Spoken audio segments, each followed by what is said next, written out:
Vous connaissez sûrement Édith Piaf, la voix de la France.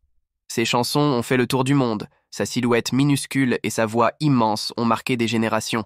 Mais derrière la légende, il y a une vie de souffrance, de perte et de lutte. Et peu de gens mesurent vraiment tout ce qu'elle a traversé.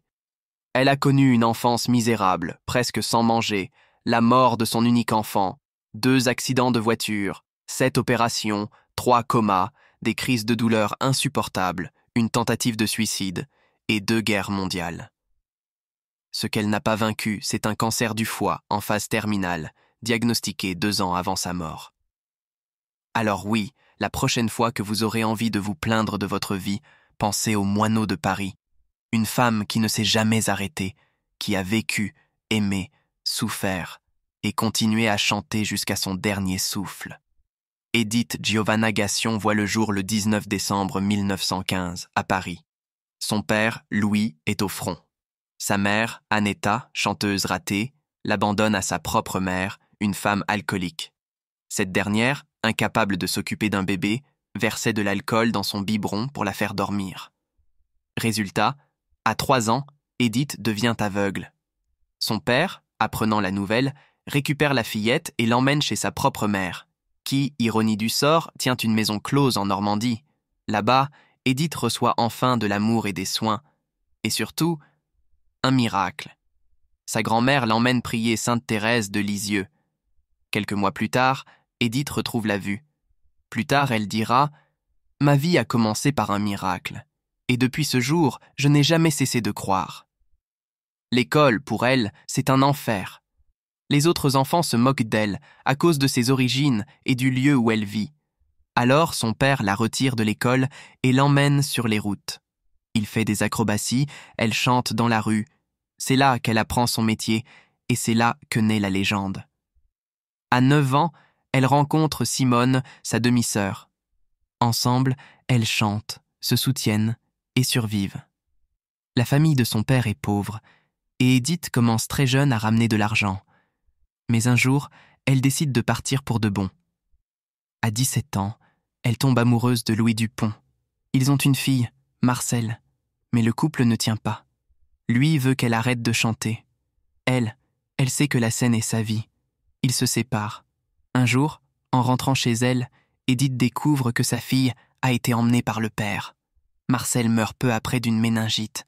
Édith ne s'en remettra jamais. Mais le destin bascule. Un homme, Louis Leplé, la repère dans la rue. Il la prend sous son aile. Il lui apprend tout. Comment se tenir sur scène, comment choisir ses chansons, comment captiver un public. C'est lui qui l'appelle la môme Piaf. Et c'est comme ça que naît la star. Mais peu de temps après, Leplé est retrouvé mort. Et Piaf est suspectée. Un scandale. Heureusement, elle est blanchie. C'est alors qu'elle rencontre Raymond Tasso. C'est lui qui va la transformer en artiste majeure. Il lui écrit des chansons, la forme et lui décroche un passage à l'ABC, la salle la plus prestigieuse de Paris. Le lendemain, toute la ville parle de la môme Piaf. Pendant la guerre, Édith ne reste pas les bras croisés. Elle chante dans les camps de prisonniers et, discrètement, aide à organiser des évasions. Les Français l'admirent non seulement pour sa voix, mais pour son courage. Après la guerre, sa carrière explose. Elle aide des jeunes artistes comme Charles Aznavour, Yves Montand, Eddie Constantine, et devient l'icône du music hall français. Mais son cœur, lui, reste fragile. Elle tombe folle amoureuse du boxeur Marcel Cerdan. Leur amour est immense, mais en 1949, Marcel meurt dans un crash d'avion alors qu'il venait la rejoindre. Édith s'effondre. Elle sombre dans la morphine, fait des crises, tente de se jeter par la fenêtre. Et pourtant, elle revient, toujours. Puis viennent les accidents. En 1952, 2 accidents de voiture successifs. Elle se casse les bras, les côtes. On lui donne encore de la morphine. Et une fois de plus, elle se relève. Et remonte sur scène. En 1961, le verdict tombe. Cancer du foie. Mais elle continue. Elle chante en souffrance mais avec passion. Elle trouve encore l'amour, avec un homme de 20 ans, son cadet, Théo Sarapo, qu'elle épouse. Son dernier concert a lieu en 1963. Le public est debout, applaudit, pleure. Le 10 octobre 1963, Édith Piaf s'éteint. Elle avait 47 ans. La France entière est en deuil. Le monde perd une légende. Mais ses chansons, elles, ne meurent jamais. Édith Piaf, c'était plus qu'une chanteuse. C'était une survivante, une âme brûlante, une femme brisée et lumineuse à la fois. Elle n'a jamais cessé d'aimer, de croire et de chanter.